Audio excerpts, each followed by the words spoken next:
Bien, amados, hoy vamos a continuar en nuestro estudio del libro de Daniel. Estamos ya en la segunda parte del capítulo 2, a donde estamos viendo el sueño de Nabucodonosor. Una enseñanza que, como hemos comentado ya, es parte de una profecía que el Señor dio en este tiempo, a donde Daniel está en Babilonia para un futuro, que es tan importante que es para nuestro tiempo también. Todos los que conocemos a Cristo sabemos que lo que estamos viendo en el mundo es una tristeza, porque el mundo va a ir cada vez en peor. Las cosas van siendo peores cada vez y sabemos que la suerte de las naciones del mundo seguirán el camino del colapso y la ruina, porque cualquier cosa que esté basada sobre el poder del hombre, la sabiduría del hombre, sufrirá el mismo tipo de deterioro que sufre el hombre mismo desde la caída. El hombre no asciende, el hombre desciende, el hombre siempre va hacia abajo cuando está perdido sin Cristo. Decía Paul Washer algo que me gustó mucho, que se los he comentado en alguna ocasión: si a los que están en el infierno les abrieran las puertas del infierno y les dirían, salgan de ese lugar, volverían a tomar las puertas y las cerrarían y dirían, aquí déjennos, no queremos nada con Dios.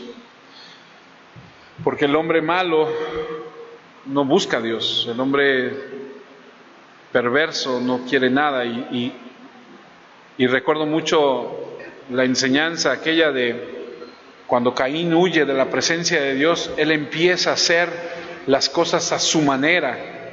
Él edifica una ciudad, él empieza un sistema que hasta el día de hoy lo conocemos como las cosas del mundo, porque él no siguió los preceptos de Dios, él decidió hacer lo que él quería y empezó de una manera distinta.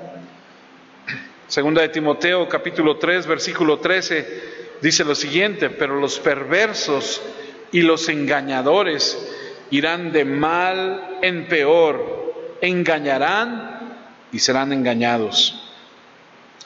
Las cosas, amados, no van a mejorar, van a empeorar. La decadencia en nuestro mundo, en nuestra sociedad, la vemos por todos lados. A nivel nacional, social, doméstico, individual. Todas las cosas de este mundo están atrapadas en ese proceso de deterioro que comenzó cuando el hombre cayó en pecado en el jardín del Edén. Y lo hemos visto y lo seguimos viendo y lo seguiremos viendo: la destrucción de la familia, provocando pérdidas en todo, en la orientación de las personas, el aumento de los problemas psicológicos, psiquiátricos. Cada vez hay mayor delincuencia, cada vez la justicia penal es más laxa, es más relajada.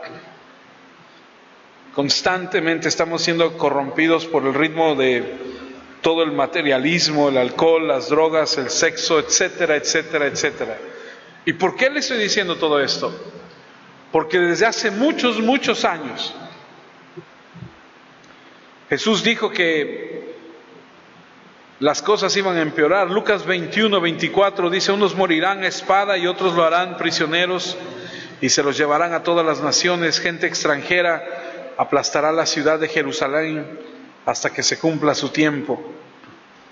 Otra versión de ese mismo versículo dice lo siguiente: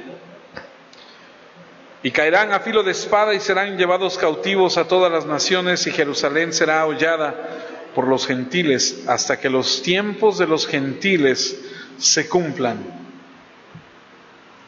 Los tiempos de los gentiles, dice aquí que Jerusalén estaría bajo el control, sería hollada, no quedaría piedra sobre piedra. Habría un momento específico que comenzaría con el cautiverio de esta nación, que pasarían por ciertas cosas, estarían bajo alguna potencia mundial gentil. Y el tiempo de los gentiles, algunos teólogos dicen que comenzó aquí, con el cautiverio de Babilonia. y va a terminar con la segunda venida de Cristo. Eso quiere decir que estamos en ese tiempo a donde Israel no posee la gloria que debería de tener, esa herencia que Dios le había dado, porque Israel no habita en paz. Conozco personas que han estado en Israel. De hecho, Lalo Peña, usted lo conoce, tuvo la oportunidad de ir a Israel y me comentaba que la gente en Israel está parada esperando que venga el autobús, como aquí nosotros. La diferencia es que ellos están allá y tienen su fusil aquí a un lado, porque en cualquier momento puede suceder cualquier cosa. Israel no habita en paz, Israel no posee todo lo que le pertenece. Son los tiempos de los gentiles, donde Israel no ha florecido de acuerdo a lo que dicen las Escrituras. Las naciones gentiles han dominado esa parte del mundo, y en este momento en el que nosotros estamos estudiando, este rey Nabucodonosor tiene poder sobre ella. Dice el libro de Ezequiel, capítulo 21, versículo 3, dirás a la tierra de Israel, así ha dicho Jehová, he aquí que yo estoy contra ti, y sacaré mi espada de su vaina, y cortaré de ti al justo y al impío. La gloria de Israel se ha apartado, y Dios en cierto sentido se ha apartado de Israel. Lo dijimos la semana pasada, cuando Dios ve a Nabucodonosor y al pueblo de Israel y dice, los dos están igual de mal, pero Israel está más mal porque Israel me conoce, sabe mi palabra, sabe lo que tiene que hacer, pero no lo hace. Este es un pagano que no me conoce, a él le voy a revelar lo que hoy estamos estudiando. Y el segundo capítulo de Daniel indica que Dios transfiere el liderazgo de esta tierra de los judíos e Israel a los gentiles. E Israel pasa a un segundo plano, es llevado a cautiverio y nunca vuelve a su antigua gloria, ni siquiera hoy. Y no lo va a hacer hasta que Cristo regrese. Y es tan importante para que usted y yo entendamos esto, porque los tiempos finales, los tiempos que usted y yo vivimos, a lo mejor usted dice, no, pues aquí yo no veo gran cosa, o sea, vivimos en un lugar en nuestro hermoso México donde no pasan muchas cosas. Si usted no tiene acceso al internet, si usted no está al día, si usted no investiga, si usted no está al pendiente, pues no se da cuenta que en el mundo están generándose muchos cambios y muchas cosas, como la que hablaremos al final de esto. A donde se está gestionando, a donde se está llevando a cabo un plan para que haya una hermandad, para que haya una unión entre muchas y muchas, no solo naciones, sino sectas y religiones, porque hay una agenda mundial hacia donde vamos. Pero decimos, nosotros vivimos aquí en Córdoba, o sea, para nosotros, pues ni cuenta nos damos, a veces ni leemos. Pero todo esto sucede aquí.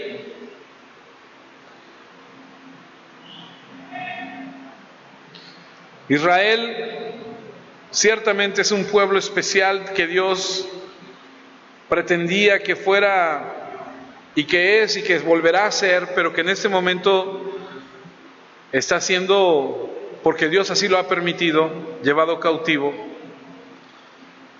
Había fracasado tremendamente.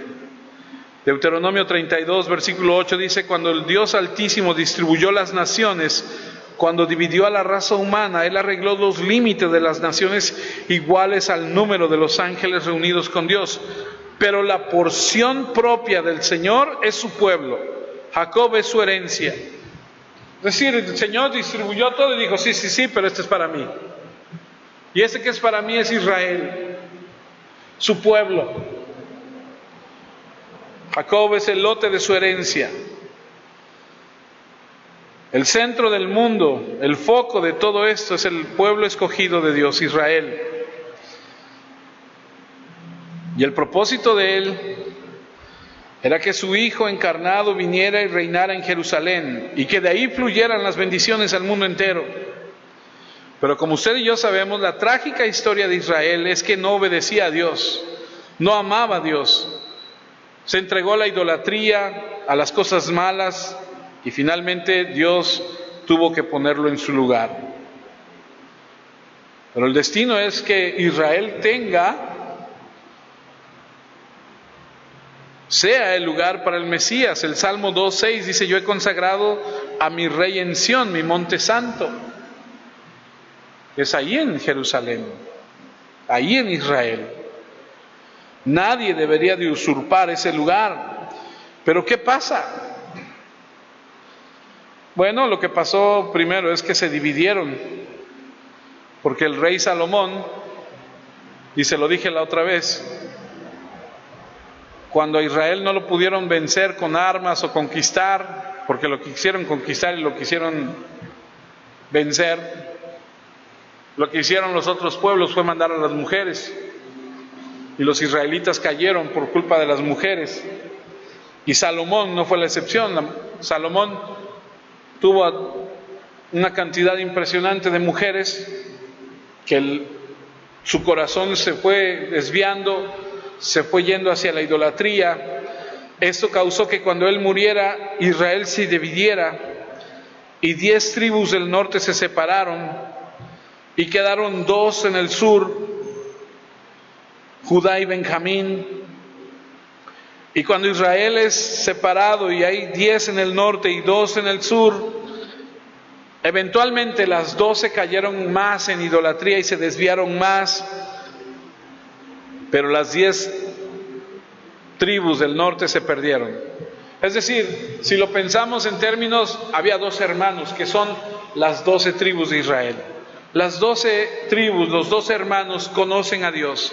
10 de ellos se rebelan, están en el norte, caen en idolatría. Las 2 del sur más o menos se quedan, eventualmente caen otra vez en idolatría, y Dios dice: voy a permitir que pasen algunas cosas en ellos para ver si así pueden aprender.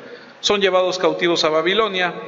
Es a donde Daniel entra en la historia, es a donde estamos nosotros, es a donde los días denominados los días de los gentiles es que entra en acción.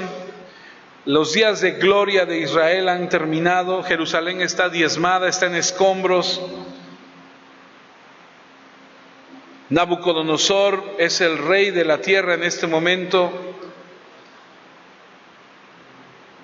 Y aunque Asiria y Egipto intentaron repetidamente conquistarlos, nunca los lograron. ¿Por qué? Porque Dios no lo permitió que fuera Nabucodonosor. Están cautivos.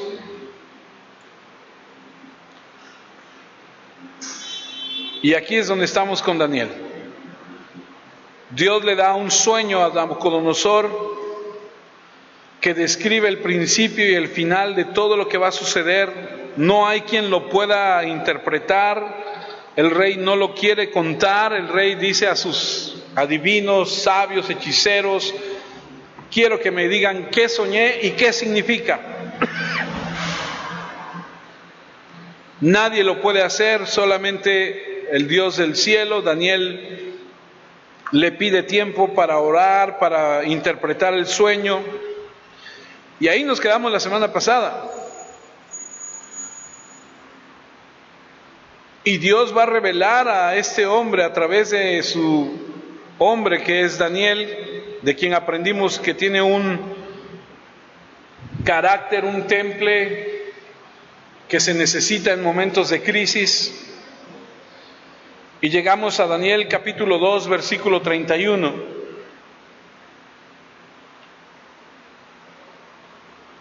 A donde dice así: en cuanto a mí, no es que yo sea más sabio que otros. Si se me ha revelado el secreto, es para que le explique su sentido al rey y así pueda usted entender lo que pasó por su mente. Majestad, En su sueño usted vio una estatua muy grande frente a usted. Era una estatua enorme y muy brillante, pero su aspecto causaba terror. Ahora hay que entender y recordar que la semana pasada leímos los versículos previos y el rey Nabucodonosor no revela lo que soñó porque ni siquiera se acuerda. Y lo que dice es: quiero que ustedes me digan y me interpreten, y si no lo hacen, recuerdo muy bien que dice: los voy a hacer pedacitos, los voy a matar a todos. Estoy cansado de que me vengan a querer tomar el pelo. El rey no puede recordar lo que él soñó. Así que Daniel tiene que revelar el sueño y la interpretación. Y lo que vemos aquí es que primero empieza diciendo que era una figura muy grande, que causaba terror. Versículo 32, la cabeza de la estatua era de oro, los hombros y los brazos eran de plata, el vientre y los muslos eran de bronce, las piernas eran de hierro y los pies eran en parte de hierro y en parte de barro. Qué extraño, ¿no? Qué sueño tan extraño. Lo que vio es una estatua en forma humana, hecha de metal, brillante. Por lo que sabemos es de aspecto que causaba terror, debió haber sido impresionante. No podía recordar lo que había soñado. Lo que sí podía recordar era que lo asustó. O sea que lo que quedaba era el miedo, no el sueño. Y Daniel le está diciendo, comienza con la cabeza de oro, y si se da cuenta y lee con atención, va bajando a plata, a bronce, a hierro y a barro. Y va disminuyendo o deteriorándose el valor. Lo que nos dice y nos indica que se está volviendo cada vez más frágil, más frágil, más frágil. Y por eso comencé diciendo que la historia de la humanidad es así. Vamos cada vez más hacia la inestabilidad. La historia del mundo gentil hasta la venida de Cristo va a ser una cosa muy precariamente equilibrada, que se deteriora constantemente, incesantemente hasta la disolución final, cuando se haya aplastado a sus pies y sea arrastrada como polvo en el viento. Versículo 34, mientras la miraba, una roca se desprendió sin que nadie la moviera y golpeó a la estatua en sus pies de hierro y barro y los pulverizó. Enseguida, todo el barro, el hierro, el bronce, la plata y el oro se despedazaron y se volvieron polvo. Parecía como el polvo que sobra cuando se trilla el trigo en verano, pero el viento se lo llevó todo sin dejar rastro. Luego la roca se convirtió en una gran montaña que ocupó toda la tierra. Es importante recalcar que la piedra que sale y que tumba y que despedaza y desmenuza y que convierte a todo esto en polvo, dice que ninguna mano la arrojó, la desprendió. Así que una piedra no cortada por manos, lo único que nos puede entender o podamos entender es que no es una fuente humana la que genera esto. Lo que hirió la imagen que ellos veían a los pies de hierro y barro y los hizo pedazos, no fue lanzada por ningún hombre. Y dice que se convierte todo en polvo. Y entonces imagínate a Daniel interpretando el sueño del rey, diciéndole: usted soñó esto y esta figura estaba hecha de esto. Y después viene una roca, le pega, se cae y todo desaparece. Y esa piedra se apodera del mundo entero. Todo lo demás se lo lleva el viento. La imagen de arriba es derribada por un golpe aplastado en los pies. Se desintegra por completo. Sorprendente. Y seguimos sin entender y seguimos, ¿cómo es esto? ¿De qué se habla? Daniel 2:36, ese fue el sueño. Ahora le voy a decir al rey lo que significa. O sea, esto fue lo que usted soñó. Ahora vamos a ver qué significa. Y aquí viene la interpretación. Lo asombroso es que Nabucodonosor no interrumpe en ningún momento. Dicen algunos que estudian que ha de haber estado con la boca abierta. Claro que se lo imaginan, ¿verdad? Porque versículo 37, usted es el más importante de los reyes. Ojo, no va a volver a mencionar reyes, solo menciona reinos. Entonces, para que usted lo tenga presente, usted es el más importante de los reyes. El Dios de los cielos lo ha elegido y le ha dado poder y riquezas. Dios lo ha puesto al mando de los hombres, de los animales salvajes y de las aves del cielo. Usted es esa cabeza de oro de la estatua. Después de usted vendrá otro reino. No dice rey, dice reino. Pero ese reino no será tan importante como el suyo. Luego vendrá un tercer reino de bronce que gobernará todo sobre la tierra, sobre toda la tierra. Después habrá un cuarto reino que será tan fuerte como el hierro.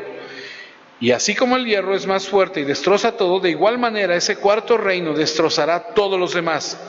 Pero usted vio que los pies y los dedos de la estatua eran de parte de hierro y en parte de barro. Pues eso quiere decir que este reino estará dividido y tendrá solo un poco de estabilidad de hierro, porque usted vio que el hierro estaba mezclado con el barro. Aquí podemos ver que hay 4 imperios mundiales en etapas sucesivas. Después del rey Nabucodonosor hasta Jesucristo, hay 4 imperios mundiales de manera sucesiva. Ahora, usted sabe que la historia la está escribiendo nuestro Señor, ¿cierto? Porque si a usted le gusta la historia, usted sabrá que todos los sucesos grandes en la historia de la humanidad tienen una razón de ser, un porqué de las cosas. ¿Usted ha escuchado hablar de la ruta de la seda? Cuando antes iban hasta China por muchas cosas y regresaban por una ruta que le llamaban la ruta de la seda. Cuando esa ruta de la seda deja de ser viable porque ahora hay mucha gente que asalta, ahora hay mucha gente que secuestra y mata y dicen ya no vamos a ir por allá, ahora tenemos que ir por otro lado, obliga a los reinos que hacían eso a embarcarse e irse a buscar otros lugares. ¿Y saben qué descubren? América. ¿Y saben qué traen con eso? El Evangelio.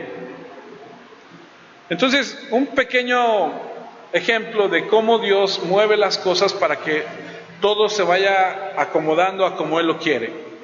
Se levanta Nabucodonosor, es grande, es importante, pero después, cuando Nabucodonosor está en su cama pensando, ¿qué va a pasar después de que yo muera?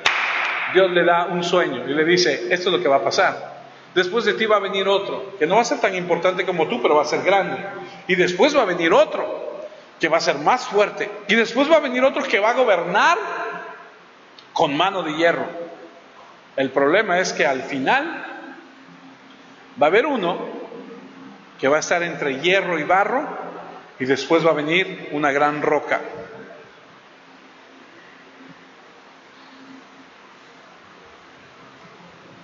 Jerusalén ya no tiene ese punto importante en este momento en la historia. No va a volverlo a tener hasta que Cristo venga. Hasta que Cristo venga y restaure Israel. Pero vamos a ver de qué se trata el primer reino. Versículo 37. Usted es el más importante de los reyes. El Dios de los cielos lo ha elegido y le ha dado poder y riqueza.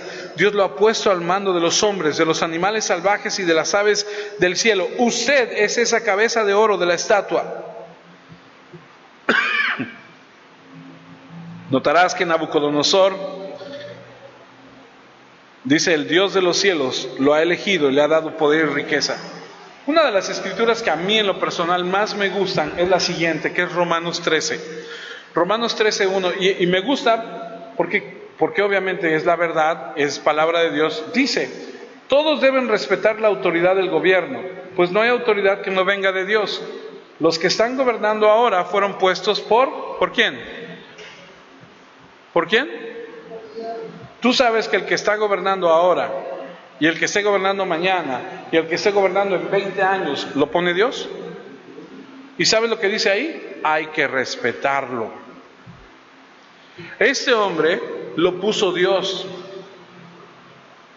porque toda autoridad, dice, Dios te concedió a ti el poder, el reino, la fuerza y todo. Palabras importantes. Este es un supremo monarca en la tierra. Es más, le dice que Dios le ha dado poder, riquezas, mando de los hombres, animales salvajes, aves del cielo. O sea, le está dando un título bastante grande y bastante importante, a tal grado que mire lo que dice Ezequiel de Nabucodonosor. Ezequiel 26 dice, porque el Señor Dios dice, mira, voy a traer a Nabucodonosor, rey de Babilonia, desde el norte, el rey de reyes, vendrá con caballería, carros de combate y un gran ejército. Ojo, en este momento a este hombre le llaman el rey de reyes de toda la tierra.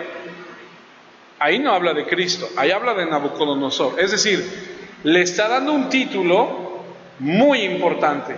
¿Con qué razón? Para que entendamos que Dios pone y quita a quien Él quiere. Y a este hombre le había dado tal magnitud, de tal poder, no lo hace suyo, no lo apropia porque no lo entiende. Pero aun cuando Nabucodonosor muere, después de muerto, todavía su reinado, todo lo que él dejó, siguió. Y es importante ver cómo Dios levanta a Nabucodonosor, a su reino, para ser un agente de disciplina. Y que cuando Dios dice, ya castigué, ya metí en disciplina a mi pueblo, ya cumplió el propósito, desapareció. No siguió más. Dios lo levanta y Dios lo baja. ¿Se acuerdan de cuando Moisés está en Egipto? Egipto era así un poderío mundial y tenía muchas cosas. ¿Sabes por qué? Hay una palabra en la escritura que dice que Dios levanta al faraón para mostrarle a toda la tierra, a todos los pueblos del mundo, que aunque éste era poderoso, con él no tenía comparación. Lo levanta con el propósito de mostrar que él es más poderoso que él.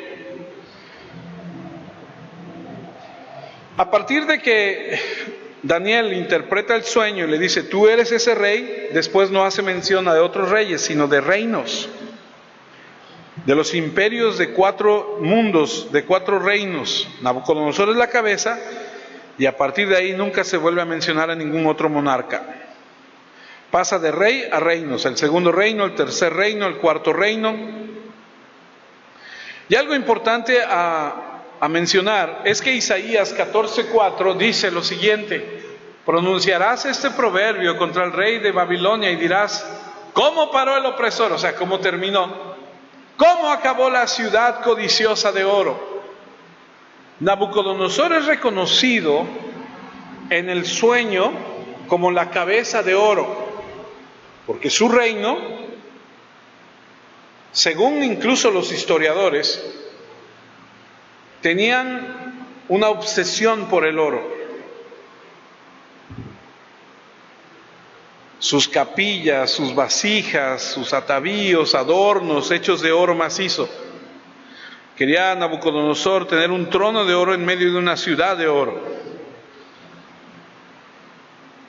Por eso es que se identifica como el de oro. Y curiosamente, el de plata le va a pasar lo mismo. Versículo 39 de Daniel 2: después de usted vendrá otro reino, pero ese reino no será tan importante como el suyo. Vendrá un tercer reino de bronce que gobernará sobre toda la tierra. Pero vamos a ver el otro que dice, el segundo, el 32, el 39, representado por plata. Y ese segundo solamente puede referirse al imperio medo-persa. Los comentaristas de la Biblia están de acuerdo que este imperio medo-persa es el que sigue inmediatamente después de Babilonia, por los tiempos, por la historia. Es a donde dice ahí en el versículo 39, después de usted vendrá otro reino, pero ese reino no será tan importante como el suyo. Ahora ya no tenemos la medalla de oro, ahora tenemos la medalla de plata. Y se dice que los medopersas, cuando empezaron a gobernar y a hacer potencia, lo que más les importaba era cobrar atributos, cobrar impuestos, y crecieron en un poderío tremendo, porque todo lo cobraban en plata. Todas sus guerras las financiaban con esta plata.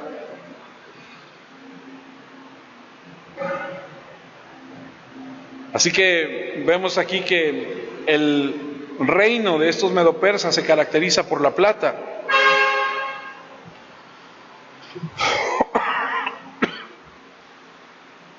Se dice que Jerjes financiaba la guerra contra los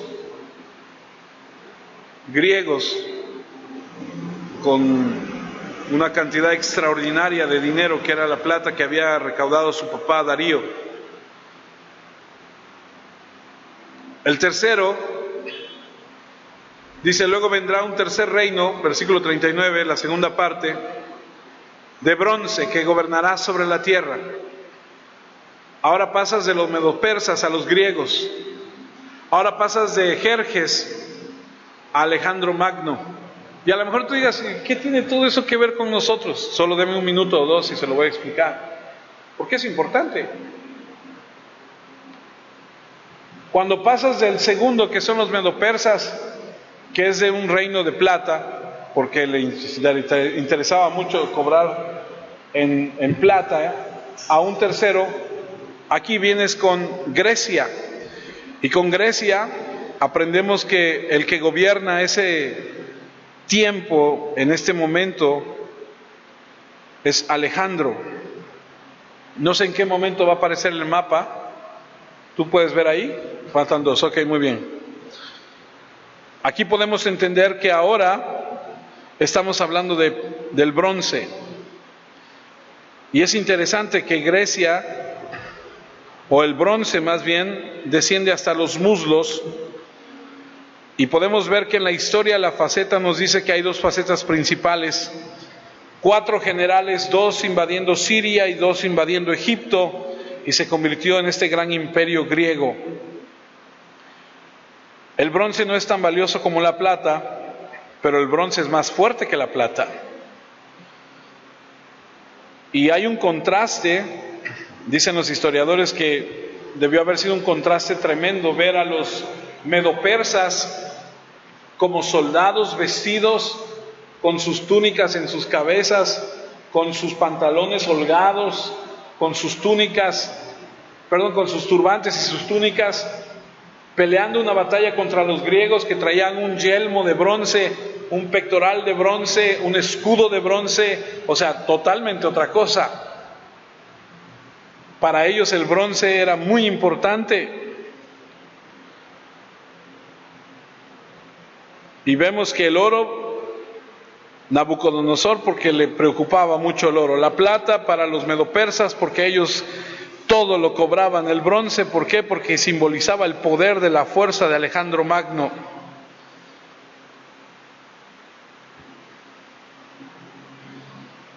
Alejandro Magno llegó a conquistar, no sé si el versículo siguiente. Podremos ir al ahí está. Con el cursor tú puedes señalar toda el área verde. Ahí está la flechita. Toda esa área verde que usted ve ahí, todo eso que ve en verde, es el reino de Alejandro Magno. Alejandro Magno conquistó todo lo que ve en verde. Lo que ve usted en café es porque es desierto. Un imperio grande, vasto, enorme. Viene de Nabucodonosor, que era importante, que conquistó. Sí, pero Nabucodonosor nada más conquistó Jerusalén, conquistó ahí un poquito, ahí por donde está la Grecia Media, por aquí arriba. Pero Alejandro Magno fue mucho más allá. De hecho, en la parte derecha, ahí por donde está, donde dice hindú, por allá, más a la derecha, ahí en la esquina, ahí, y ahí para allá empieza la India. Es decir, ahí paró Alejandro Magno, pero fue una cosa impresionante lo que él hizo. Un imperio grande. Y luego viene el siguiente. Después habrá un cuarto reino que sería tan fuerte como el hierro. Y así comienza el hierro, y así como el hierro es más fuerte y destroza todo, de igual manera ese cuarto reino destrozará a todos los demás. Y aquí es a donde entra Roma. Entonces vienes de Nabucodonosor, medo-persas, griegos y Roma. Y nuevamente el énfasis está en la fuerza. Mientras los griegos duraron 200 años y los medo-persas igual más o menos duraron 200, Babilonia duró 70, el Imperio Romano duró 500 años. Hasta que Constantinopla fue eliminada de Oriente. O sea, gobernaron mucho tiempo con vara de hierro, fuertes. La última potencia mundial, los romanos. Hitler quiso hacerlo, no pudo.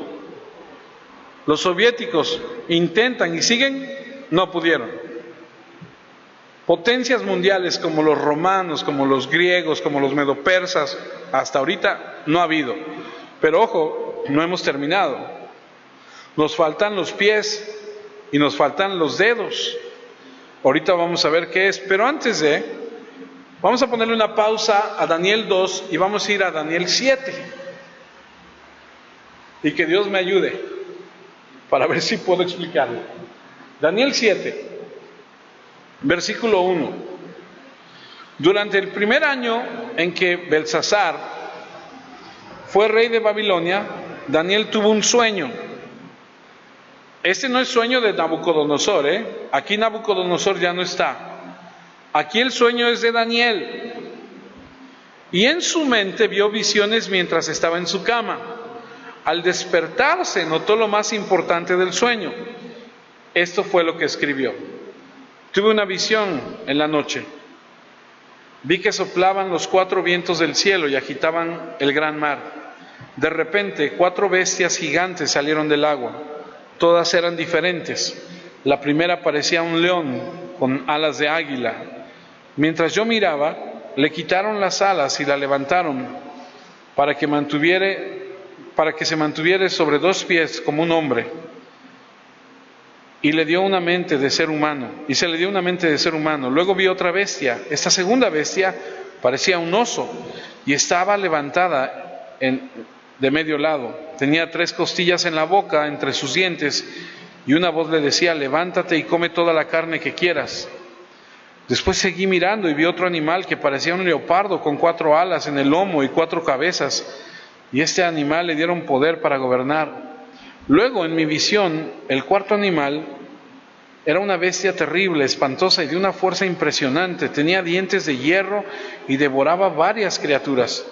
Les destrozaba los huesos y el resto lo pisoteaba. Era muy distinto a los otros 3 y tenía 10 cuernos.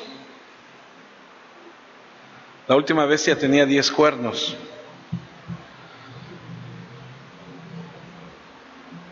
En el sueño de Nabucodonosor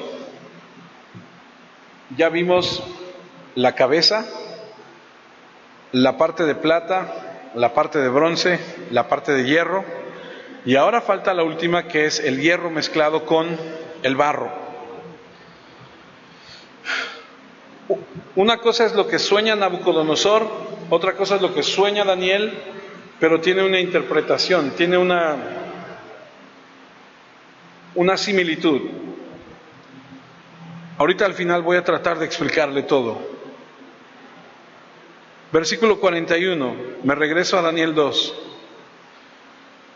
Pero usted vio que los pies y los dedos de la estatua eran en parte de hierro y en parte de barro. Pero eso quiere decir que este reino estará dividido y tendrá solo un poco de la estabilidad del hierro, porque usted vio que el hierro estaba mezclado con el barro.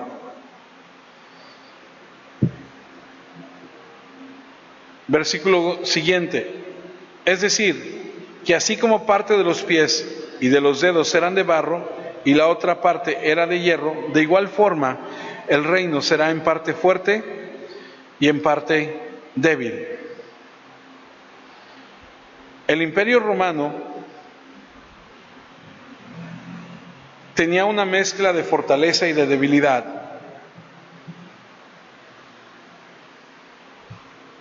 Por un lado era firme y muy duro, y por el otro lado era quebradizo. Estaban muy bien organizados, su ejército estaba muy bien entrenado, muy disciplinados, sus políticas muy definidas,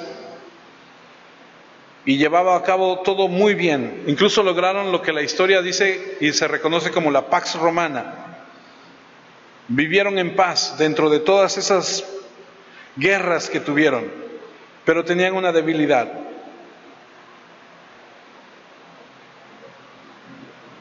La debilidad que el reino romano tenía es que había demasiadas personas involucradas.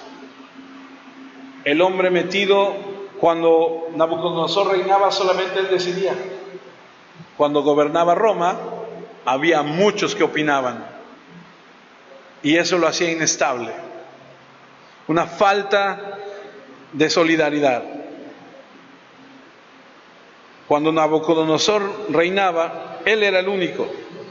Él tomaba las decisiones. Cuando Roma gobierna, hay 10 dedos. Hay una división. Hay inestabilidad. Cuando leímos lo que soñó Daniel, dice, yo vi un león, vi un oso, vi un leopardo, pero después vi una bestia terrible que era peor que las demás y tenía 10 cuernos. Eso también habla de una división.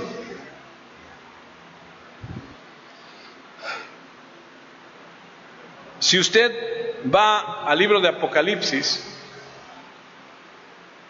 y no lo puse, pero quiero resumírselo.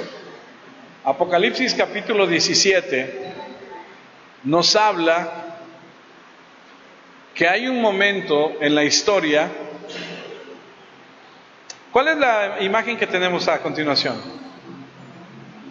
Ok, antes de ir a Apocalipsis 17, solo para que tengamos una referencia de lo que pudiera haber sido, ¿no?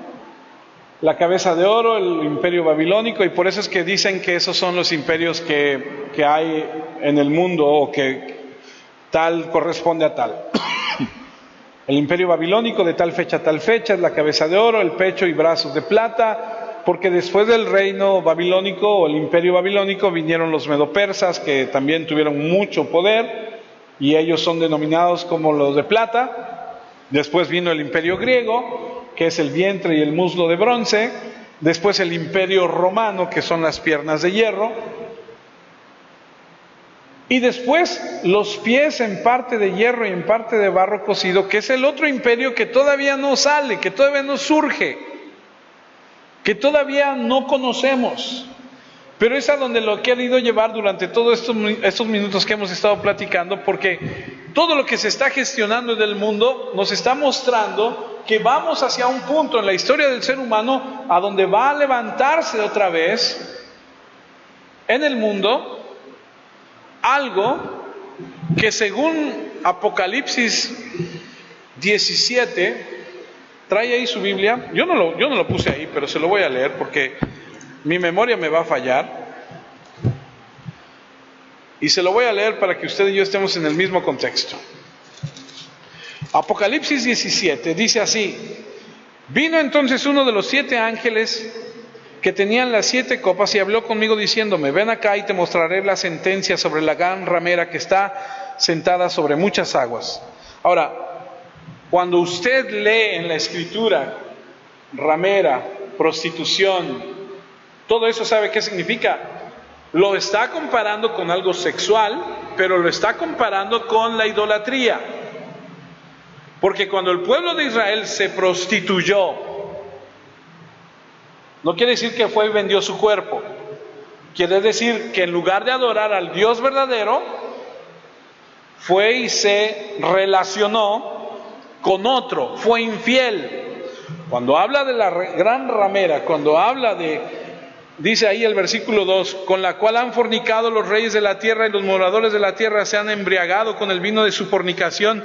Y me llevó en el espíritu al desierto y vi a una mujer sentada sobre una bestia escarlata llena de nombres de blasfemia, que tenía 7 cabezas, y otra vez aquí aparecen los 10 cuernos.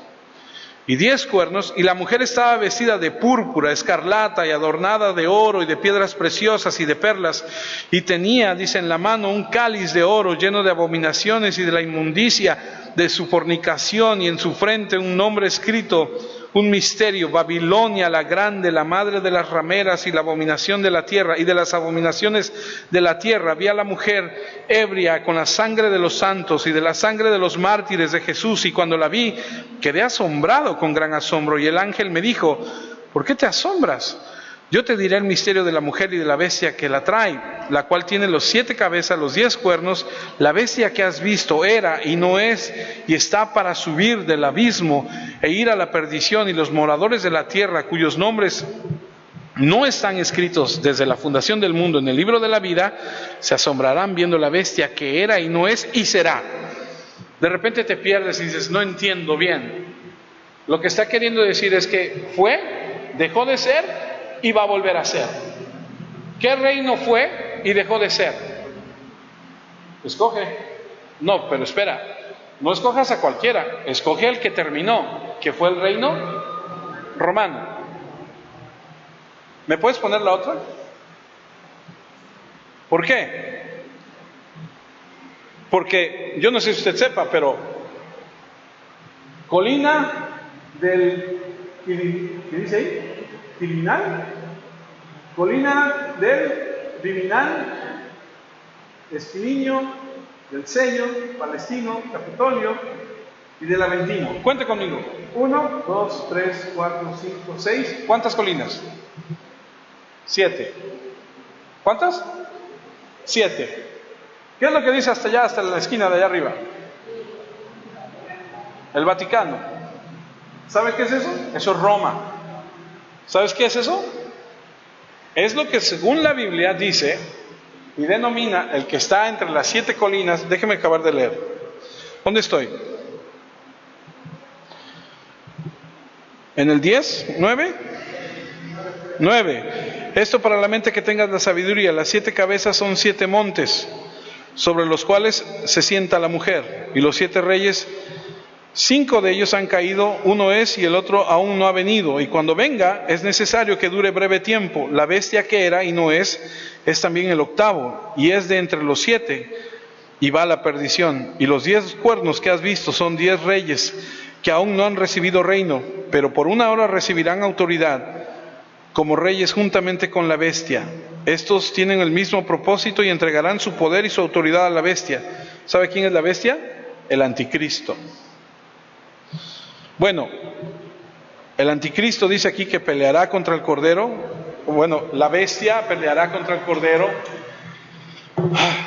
No quiero hacerlo bolas. Lo que le puedo decir, amada familia, es que Apocalipsis nos enseña que va a venir un tiempo donde un reino que antes fue va a volver a resurgir. Y habla de 10, otra vez de un número 10. Y ese número 10 que vemos en el sueño de Nabucodonosor, que vemos en el sueño de Daniel, habla de una división, habla de que no hay una estabilidad, habla de que está dividido. Y esos 10,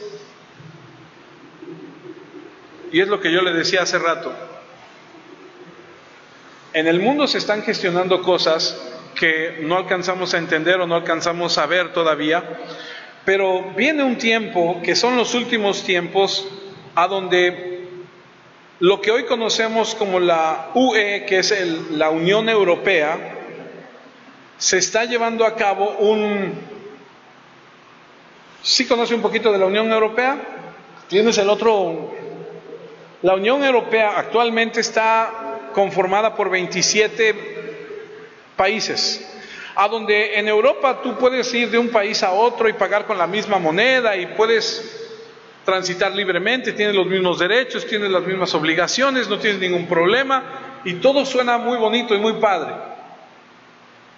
Ahora, no lo digo yo, para el final de los tiempos no van a ser 27, solamente van a ser 10. Y cuando esos 10 estén ya para el final de los tiempos, de uno de ellos, de estos 10, se va a levantar el que vamos a conocer nosotros, o el que esté, no sé si estemos nosotros o no, pero la Biblia dice que será el anticristo.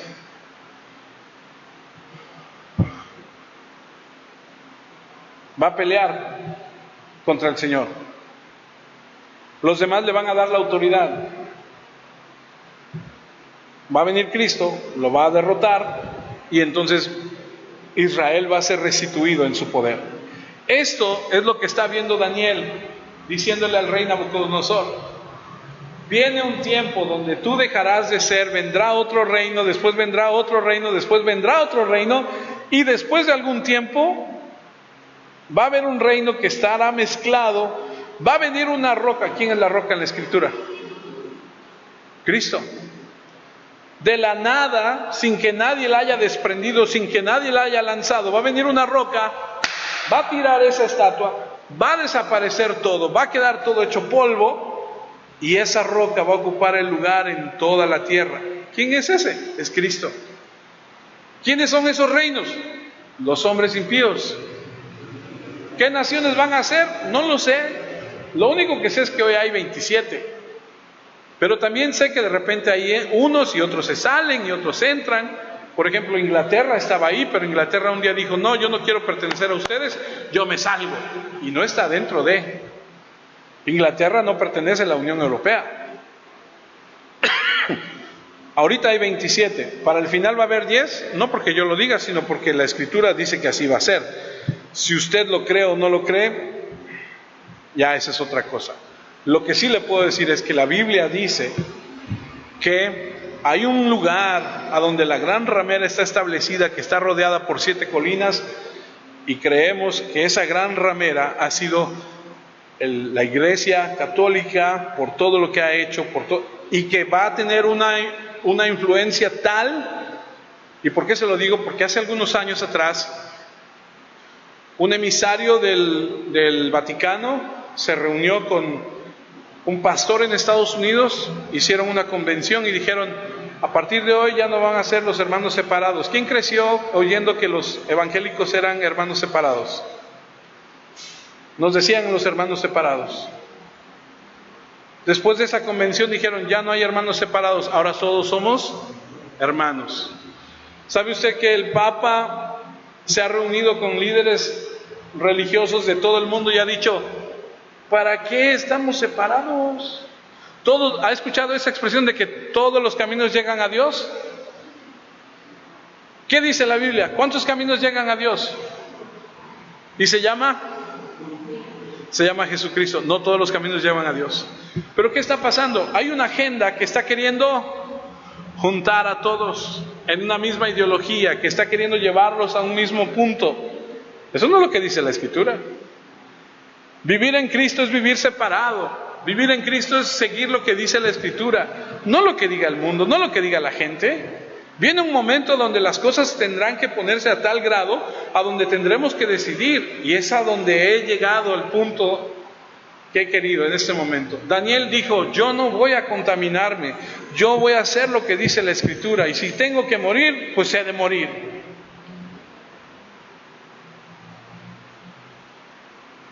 Pero si nosotros bajamos la guardia, si nosotros no conocemos, si nosotros decimos, ay, es que ellos lo están haciendo, pues vamos a hacerlo nosotros. Espérate, vamos a ver qué dice la Escritura.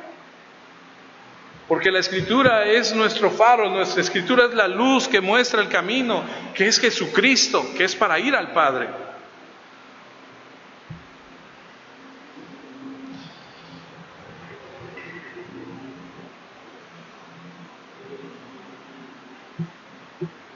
¿Qué países, cuántos países, cuándo va a ser? No lo sé.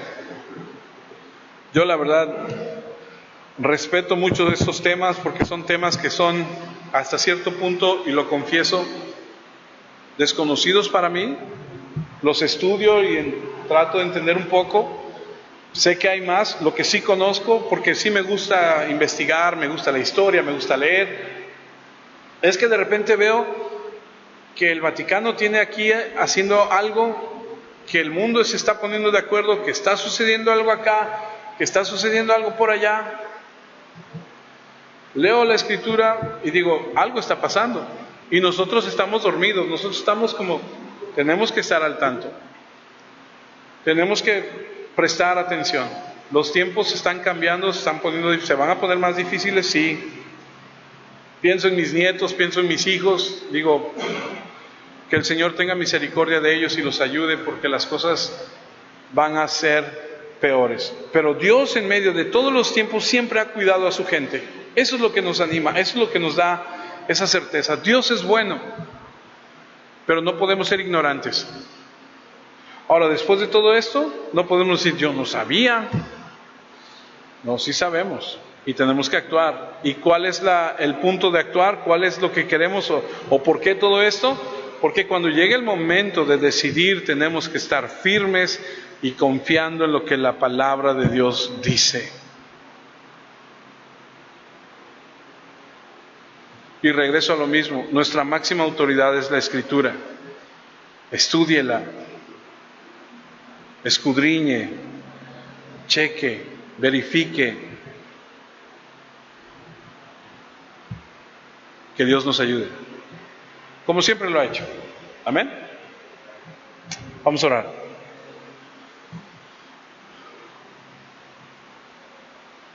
Dios Padre, tú conoces el corazón de cada uno de nosotros y sabes, Padre, que nuestro interés no es venir a la iglesia solamente para escuchar que podemos y que la bendición tuya está sobre nosotros y que todo va a estar bien. No, nosotros queremos conocer tu verdad y queremos vivir los días con sabiduría y temerosos y actuar conforme a lo que tú tienes y quieres para nosotros. Prepáranos, ayúdanos, despierta en nosotros, Señor, que seamos valientes y que seamos, Señor, personas entendidas en los tiempos, para que podamos actuar conforme a ellos. Prepara a tu pueblo y ayúdanos a crecer y a madurar. Muchas gracias por tu bendición que enriquece. Quiero pedirte, Padre, que lo que nos enseñas nos permitas tú, Señor, atesorarlo en nuestro corazón y que sirva para conocerte más. Muchas gracias por tu poder y por tu amor, Señor. Te doy gracias por cada uno de mis hermanos que están aquí. Te pido por sus familias, te pido por cada una de las personas que representan sus familiares, su familia. Bendice a nuestros hijos, Señor, que están alejados de ti, con la bendición que es conocer a Cristo. No los dejes descansar, Señor, ve por ellos, crúzate en sus caminos, con amor, con paciencia, Señor, atráelos hacia ti. Manda, Señor, tu palabra, que sea predicada a sus vidas, que tu Espíritu Santo los convenza de todo mal, que los confronte y los traiga al conocimiento de Cristo. Te pedimos esto en Cristo Jesús, te damos gracias. Te pedimos, Padre, que bendigas a los hermanos que están enfermos, que los levantes, los restaures, les des de tu salud, les des, Señor, de tu bendición, Que tu palabra sea, como dice, medicina para sus huesos. Enséñales a depender y a vivir para ti y contigo, Señor. Te lo pedimos en Cristo Jesús y te damos gracias. Muchas gracias por este tiempo y por esta palabra que hemos escuchado. En Cristo Jesús. Amén, Señor.